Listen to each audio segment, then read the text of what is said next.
Trinamool councillor খুনের ঘটনায় গ্রেপ্তার করা হলো ইংরেজবাজার শহর তৃণমূল সভাপতি নরেন্দ্রনাথ তিওয়ারিকে। গ্রেপ্তার করা হলো স্বপন শর্মা নামের আরও একজনকে। স্বপন শর্মার বিরুদ্ধেও কয়েক বছর আগে একাধিক মামলা ছিল। নরেন্দ্রনাথ তিওয়ারি এখনও ইংরেজবাজার শহর তৃণমূলের সভাপতি। স্বপন শর্মার বাড়ি মালদহ শহরের পিরোজপুর এলাকায়। গত 2রা জানুয়ারি গুলি করে খুন করা হয় মালদহের ইংরেজবাজার পুরসভার তৃণমূল কাউন্সিলর দুলাল সরকারকে। তৃণমূল কাউন্সিলর দুলাল সরকার খুনের ঘটনায় ইংরেজবাজারের টাউন তৃণমূল সভাপতি নরেন্দ্রনাথ তিওয়ারি এবং তার দুই ভাইকে গতকালই তলব করে পুলিশ। এরপর রাতভর জিজ্ঞাসাবাদ করা হয় দুজনকে।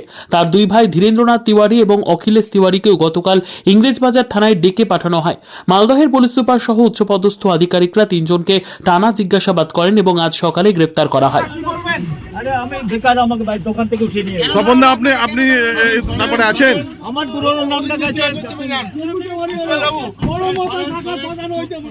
বড় মাতার শিকার বাংলা হয়েছে, বড় মাতার শিকার বুঝতে হয়েছে, বড় মাথা নন্দদা, আপনি কি চক্রান্ত শিকার? হ্যাঁ, চক্রান্তের শিকার আপনি? চক্রান্ত শিকার অবশ্যই।